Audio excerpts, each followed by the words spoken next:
Women doctors, we hear you.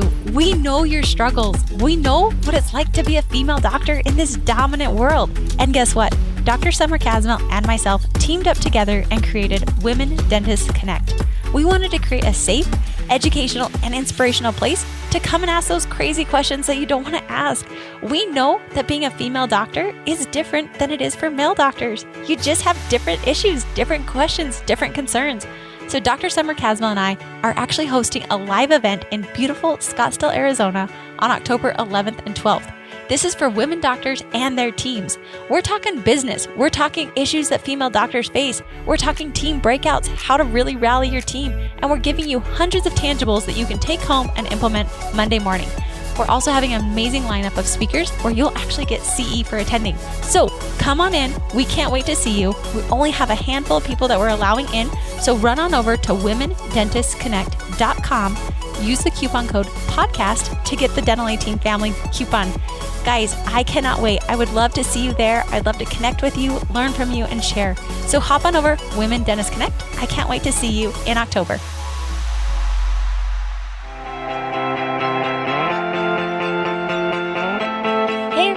Welcome to the Dental 18 podcast.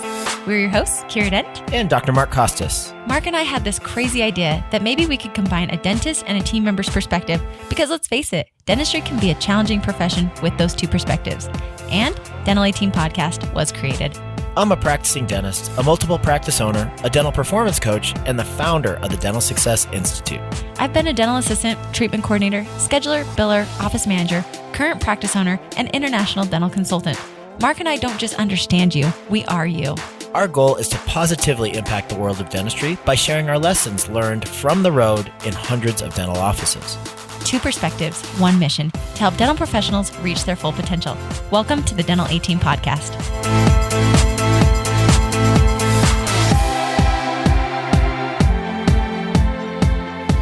Hello, Dental 18 listeners. This is Kira, and I am excited to welcome back Dr. Desiree Yazdan. You guys remember her. She's the social media guru, and you guys, massive shout out to her. She has now her own podcast called The Social Dentist. I'm so proud of her, so pumped, so excited to have her back on. Desiree, how are you today? I'm doing so good. I have to actually thank you and give you a shout out because you have been so supportive in my journey to start my own podcast, and I just adore you. So thank you for that. And thanks for always giving me the push to keep going when I was like, hey, it's kind of hard. Hey, I don't know if I should do it. And hey, my episodes aren't very long. And you were like, no, it's good. Keep going. So thanks for that. You're so welcome. Thanks for that. And let's do a timeline, guys, because the reality is I think this is important because it's fun to see when you put your mind to something, you could actually get a lot done. So Desiree and I met at the Paul Goodman Boost Camp when we were out there at his Dental Nachos event. That's when I met Desiree, and we obviously she's the raddest girl. So we connected, and it was a ton of fun. And I just wanted to pick her brain. But that was back at the beginning of June. We were out there, and now it's August. And I remember sitting at a table with you. We were in the back and you said, hey, I'm kind of thinking about doing a podcast. And voila, here you are already releasing a podcast. That's amazing. That's huge. I know. And you know what? For everyone out there who's always nervous to try something new and kind of go out of their comfort zone and worry about things like failure or oh, am I wasting my time? Here's the thing. If you really want to do something, just do it. Don't look at the results yet. Just continue being consistent. I always tell people who are trying to start social media accounts, it's not really my thing, but I kind of feel like I need to do it and I kind of want to, but I'm nervous. I'm just start, just do it. And I was I have to lead by example too, because I have to just throw myself into it.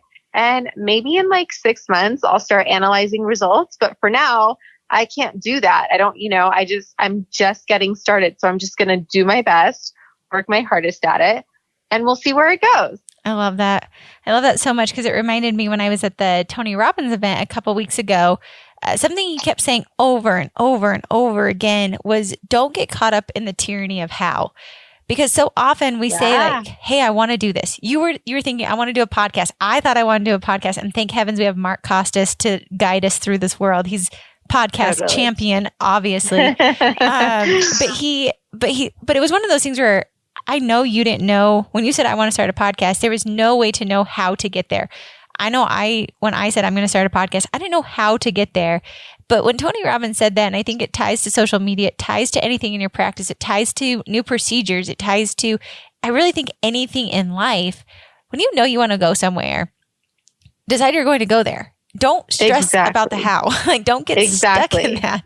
Otherwise, you'll never do it. And you'll never know what comes on the other end of it, because you're just going to be so focused on it being perfect. Trust me, if I thought my podcast was perfect, it would never go out, because after I recorded my first episode or two, I think I texted, I was like, those were really short.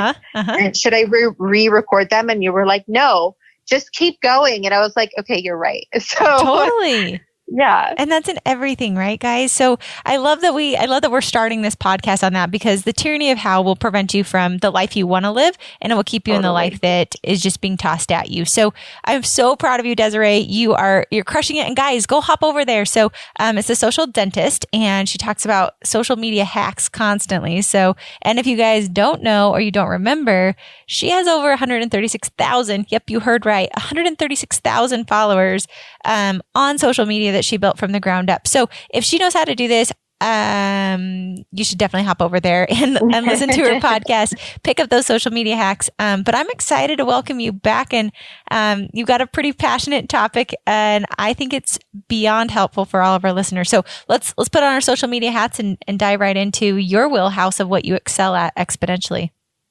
Perfect. I'd love to. Okay. So what's your topic of interest today? Okay. So one thing I've noticed a lot, and I think this has to do with even some of my friends, that very close friends who are now like, okay, so you've been doing this social media thing. Okay. You have an online program. Okay. I think I need to start on this social media journey. And I'm like, oh, well, I told you 4 years ago to do it with me, but cool. Like, I'm all about supporting you and helping you now. And then, they're just starting out. I'm talking like within the last, like, probably since I started my own podcast, right? Yeah. And then I'm seeing them like post, and then they're coming to me and they're saying, oh, but it's not working.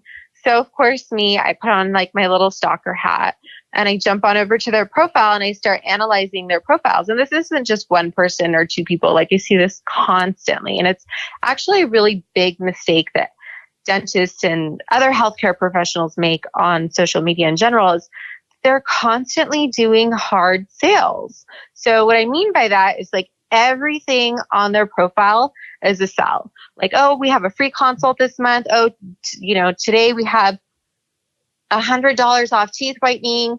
Make sure to call for your consultation. X-rays and exam are free for new patients. Everything is a hard sell. Every Instagram story, every Facebook post, every Instagram post. And it's like, well, yeah, no one's going to sign up because you have, let's say, 150 followers, and 80 of them are people you know, and 50 of them are people you kind of know. Mm-hmm. And then the other people are kind of random. And it's like, well, yeah, you're not going to build a following yet because you're not putting out value. You're just asking people to buy things from you or come in for your free things or your discounted things, but you're not giving them a reason to actually come in other than, oh, it's discounted, but they don't know you. They don't like you yet. They don't trust you. So why are they going to come to you? So I always go back to, well, you have to, social media is a long game. You have to play the long game if you want to win. And the long game doesn't include constantly selling. Now, that doesn't mean that you can't go through like a promotional period where for a few days, maybe, yes, you are promoting things in your practice, but you need to first add value to somebody's life through your content, through your stories, everything that you're putting out. You have to speak to them. You have to connect with them. And then you'll get the sale without even asking for it. Does that make sense? It does make sense. And I'm actually going to dive into this because my mom and I were chatting about this today. And I like to prompt into my own life. And I was thinking, yeah, but I have this weird hang up in my world that the only way I know how to add value to someone's life is through money.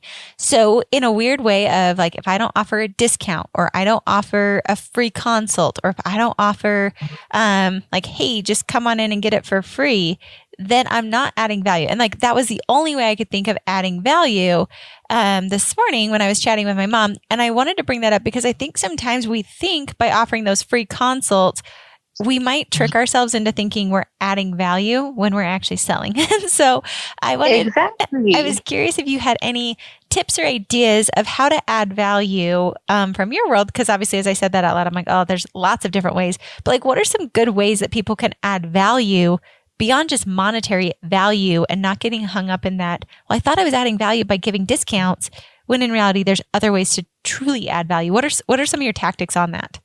I get what you're saying because I totally understand that like our time is really valuable. So yes, for, as a dentist, for me to sit and give you free x-rays and a free exam, it's wear and tear on my equipment. It's costing me money to have you there. So like, I get how people think that you're adding value, but let me give you some ways that people will actually receive value you're giving. Yeah. So a good one is, and I'm actually going to have a podcast episode on this, but it's by telling stories. So that's a good way to connect with people, get them to understand something. So for example, yesterday I was posting about a Waterpik water flosser, and I was telling people a story of how through my pregnancy, I felt like, because I'm a dentist, I'm immune to pregnancy gingivitis, although I shouldn't think that, but that's just how I think. You have a magic aura right? around you. There's this bubble. Right, like it's not going to happen to me. So I was kind of in a little bit of denial about it. And then I was like, you know what? I'm actually experiencing some pregnancy gingivitis. So I started doubling down on my water flosser, and I've been using it like this, and I've been using it twice a day now. And my problems are pretty much gone, which is great. But so that helps people say, oh, okay, one, she's human. She has problems just like we do. Mm-hmm. She can relate to us. She doesn't just have perfect teeth because she's a dentist. She has problems too, but she's actually taking care of it. And these are the steps she's taking to take care of it. So I'm relating to people, not just pregnant woman. I talked about it in terms of like everyone can use it, mm-hmm. but women that are pregnant are going to be like, oh, you know what? I have that same experience. Let me try the water flosser. Whereas if I just said, hey guys, swipe up and buy this water flosser, it's really good for your teeth and for your gums, no one's going to do that. Mm-hmm. But if I'm telling them a story and they can relate to it, then they might be receptive to it. Or it doesn't have to be a story from you. It could be a patient story. So I talk about this also quite a bit when, let's say, I have everybody, all my patients that I post on my social media, they sign a HIPAA release form and a photo consent and everything. Mm-hmm. And so, but some patients don't, and that's okay. Now, I might not use their photo or a video of them, but I can use their story. So even stories about patients, other patients will be able to relate to those patients and be like, oh, hey, I had that same issue. You know what? My front tooth is also root canaled and it's really dark. I've had the crown replaced 6 times and I'm still not happy. And hey, this person fixed it. Maybe she can help me too. So you have them feel some kind of emotion towards what you're saying. So that's how you're adding value. You're educating them. You're saying like, hey, these are things that can be done. And you're doing it in a way that they're going to feel something for and they're going to understand. Does that make sense? It totally makes sense. And as you're saying that, because I was thinking, well, we talk about educating, right? So make a post about education. Like, this is the cool thing about water flossers and why you should use one, because ultimately I'm adding value through education. But I love how you take that a step further, because end all be all, guess what? I've got education all day long on my social media feed. You name it, there's something about everything all day long. But I love that you said a story, because when I read a story, I can paint myself into that picture and be like, that's me. That's what it is. So it's the education, but the relatability piece as well, that I think is how because you're adding value through the education, but you're helping them get the value by relating it to them so they connect and they actually want the value. And exactly. And I've never connected those dots until just now when you said that, because it's like post the value, post the value, post the value.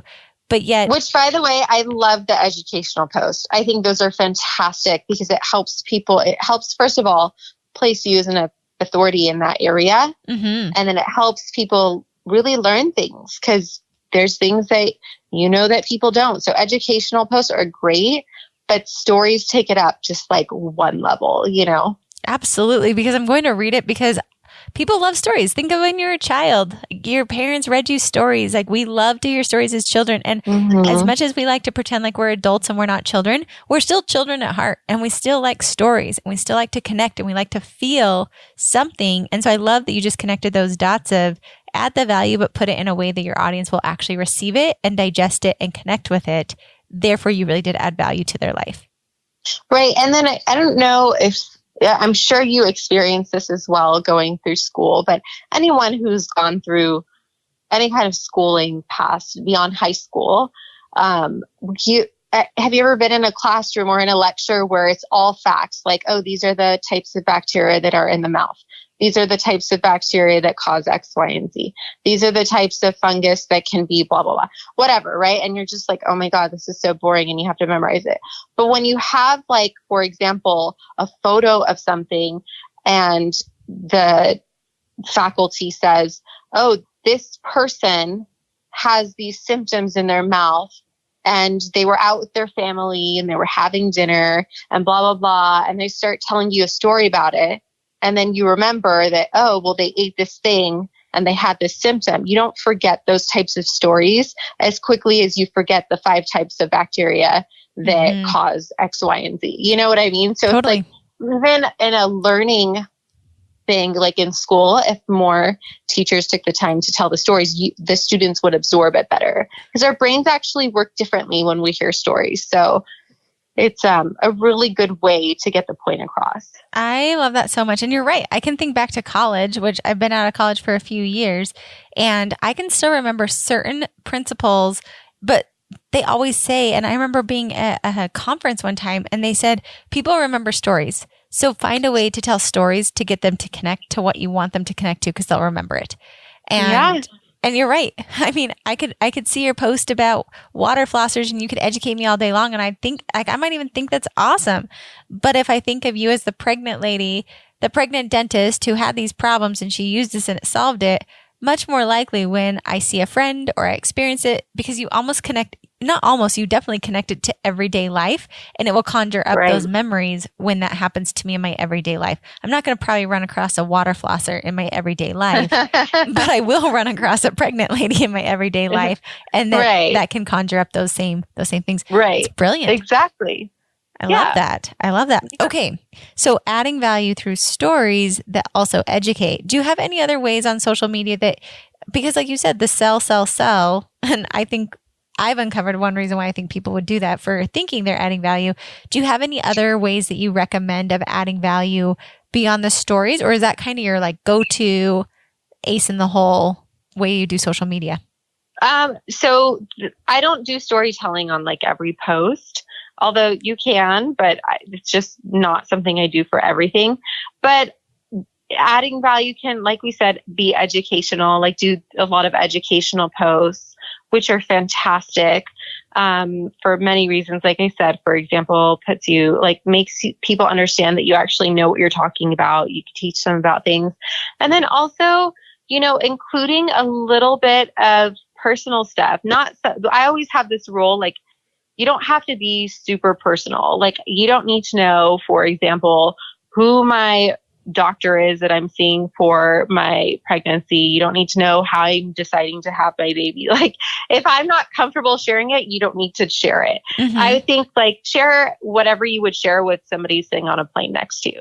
So if you're okay telling that person what blood type you are and, how, your credit cards that you had, the credit card numbers in your wallet, then go ahead and do so if that's what you're comfortable with.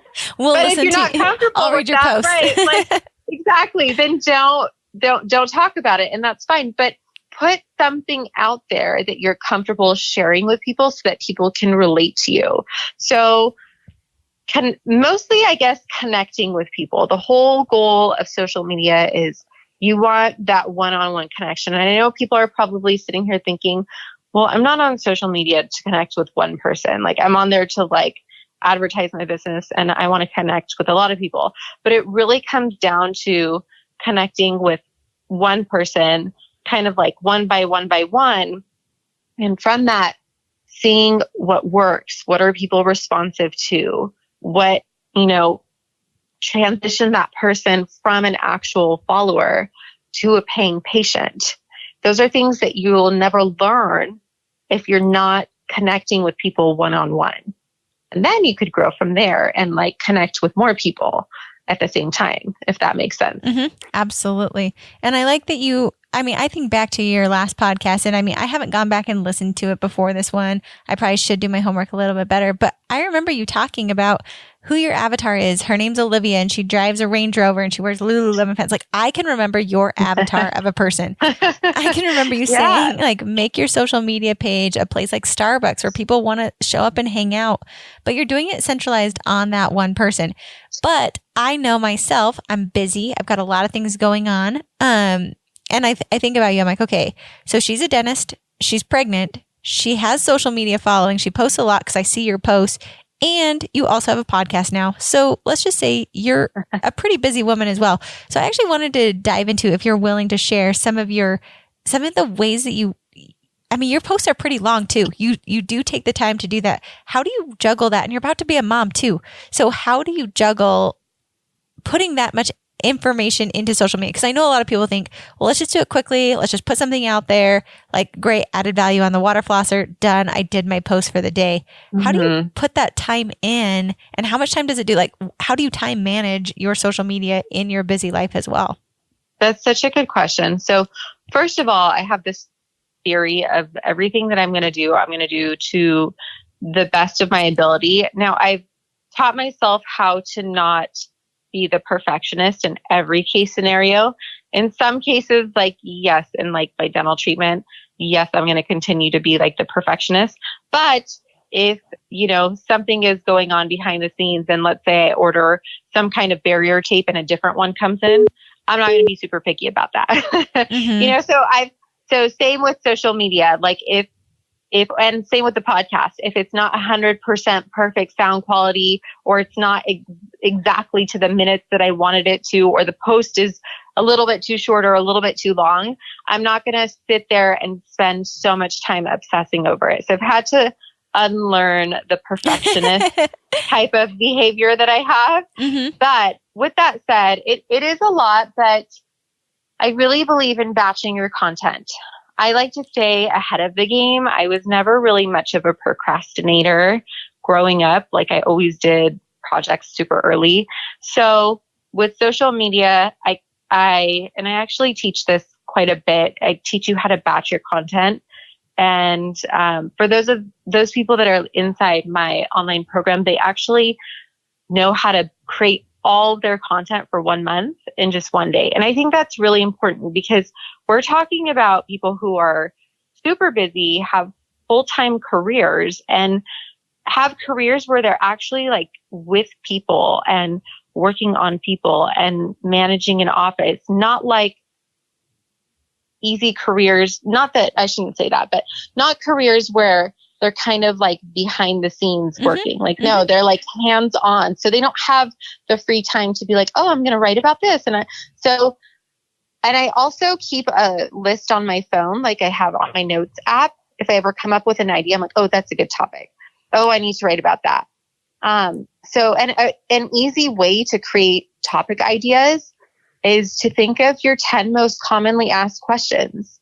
So what questions do you get commonly in your business from the people that you're seeing and treating all the time? So turn those into posts, and then, take your photos kind of all at once. Like, tell yourself, you know what, I'm going to go out today. I'm going to do my hair and my makeup or whatever. You know what, I'm going to take 10 photos, and it's going to be annoying for the next 30 minutes, but I'm going to have my husband, for example, take 10 photos of me, and then I'm going to repurpose those photos.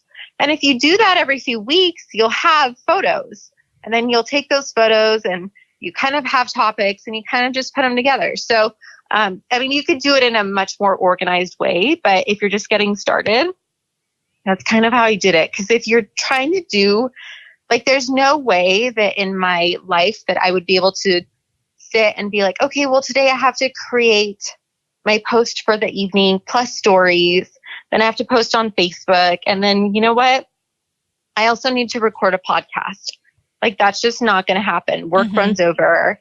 My husband wants dinner, like, or he makes plans. My parents want to do something. My friends want to come over. Like, there's things that come up in life that you're like, oh, hey, that sounds fun.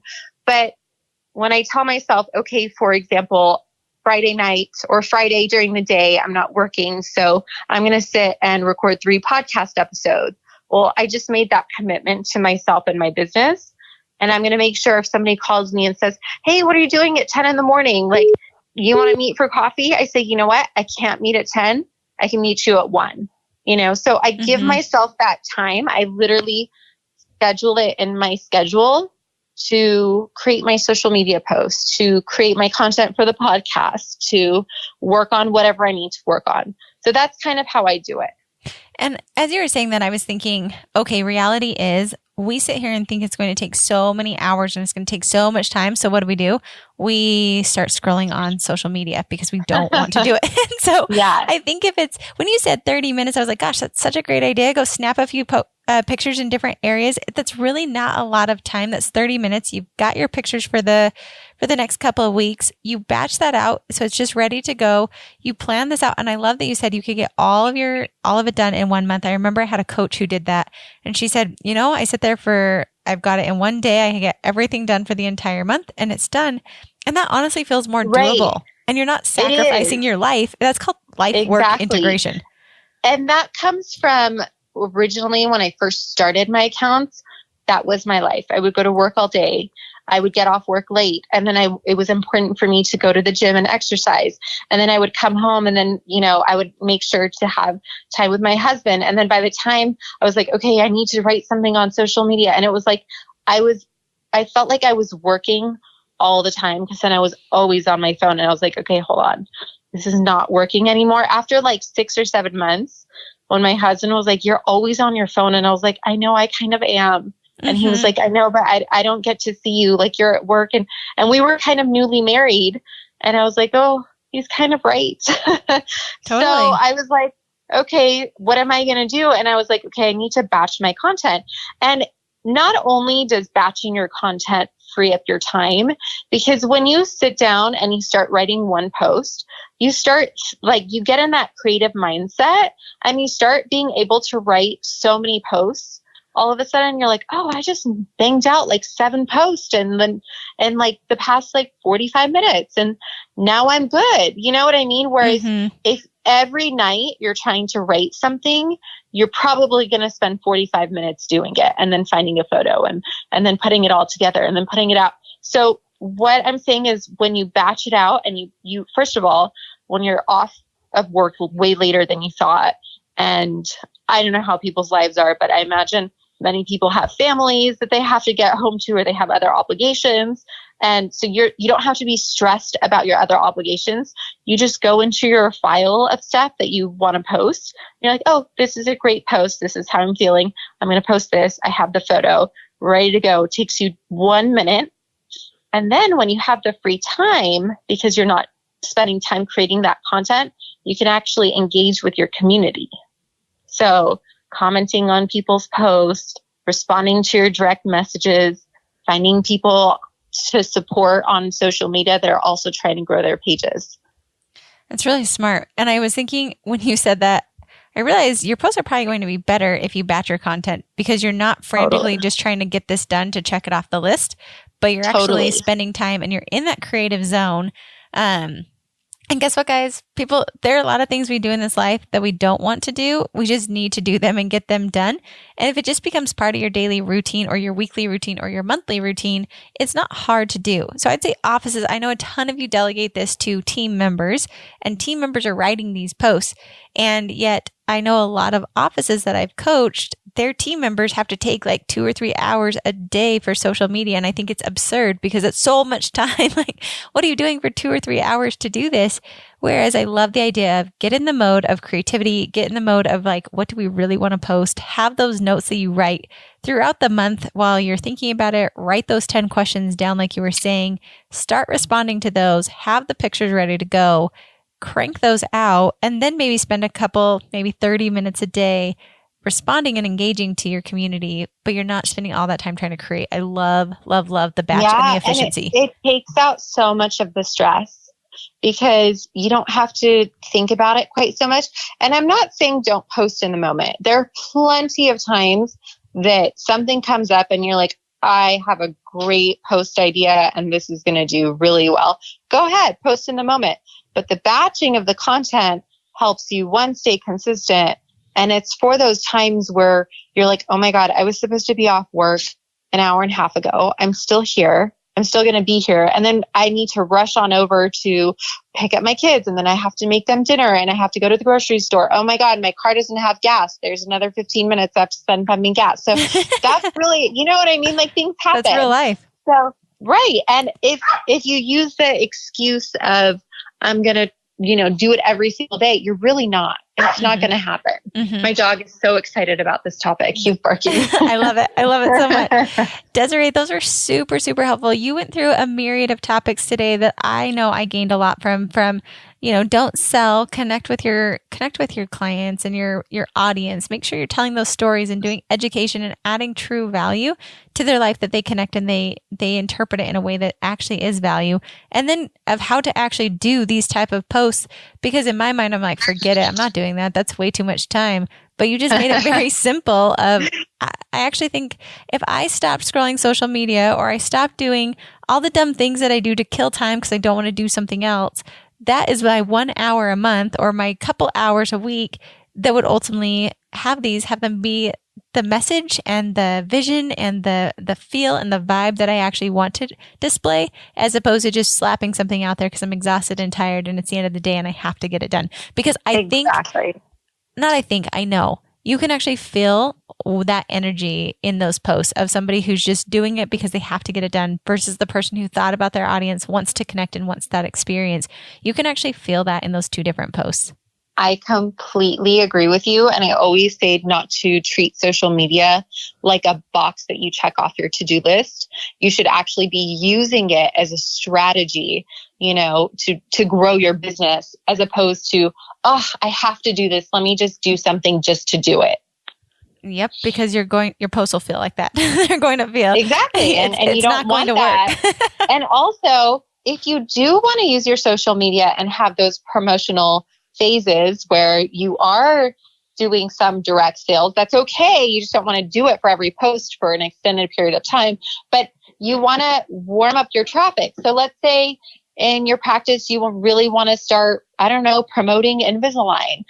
So then build up your traffic start talking about your Invisalign cases, your patient experiences about Invisalign, blah, blah, blah, blah, blah. So that when you do have that promotional period for Invisalign or whatever it is that you want to promote in your office, you've built an audience of warm traffic. Mm-hmm. So it's not so weird and out of the blue. Totally. Because that they know you're a dentist. They know you're a business. It's not out of the blue. You're for sure going to talk about it. And you've been consistently posting instead of just, all of a sudden showing up and you're like doing all these hard sales. Right. Exactly. So, I love this topic so much, Desiree, and I just adore you and I appreciate you because I think my takeaways from today were, one, don't get in the tyranny of how. Like, look at from the beginning of June to August, you cranked out and you built a podcast. Like, anybody can do anything if they want it. And don't get into the tyranny of how. And then find mentors around across the way that will motivate you, that will support you, that will tell you to keep going. So that was definitely one takeaway. And then the other takeaway was connect to my audience, educate them, connect with them through storytelling. I really loved that dot connection that you made for me of helping me understand and our audience understand how you can give that content and then also do it in a way that they're going to remember it. And then you went into how to actually do all these things with being busy. And I think anyone out there, I mean, Desiree, you're a pretty busy human over there. So we're all busy. I think we're all busy. But I always love, and I'm always inspired by when I see somebody who's very busy and yet they can find the time for it because it became a priority and it became a routine. And for me, I'm like, okay, that's how you did it. It was a priority and a routine. And then we can actually do less and create more in our world. So, gosh. 100%. I'm all about doing less and creating more. 100%. You're absolutely right. So Desiree, thank you so much. Thank you for just dropping the nuggets like crazy today, being on the podcast. I'm so excited, guys. Go check out her podcast, The Social Dentist, which I think is one of the cleverest names ever. Go check it out, The Social Dentist. And Desiree, thank you so much for being on the podcast and hanging out with me today. Of course. Thanks for having me. I love talking to you, and hopefully soon I could have you on my podcast as well. Absolutely. Of course. Anytime. All right, Dental A Team listeners, this is Dr. Desiree Yazdan telling us about social media. And thank you all so much for listening. And I'll catch you next time on the Dental A Team podcast. And that wraps it up for another episode of the Dental A Team podcast. Thank you so much for listening, and we'll talk to you next time.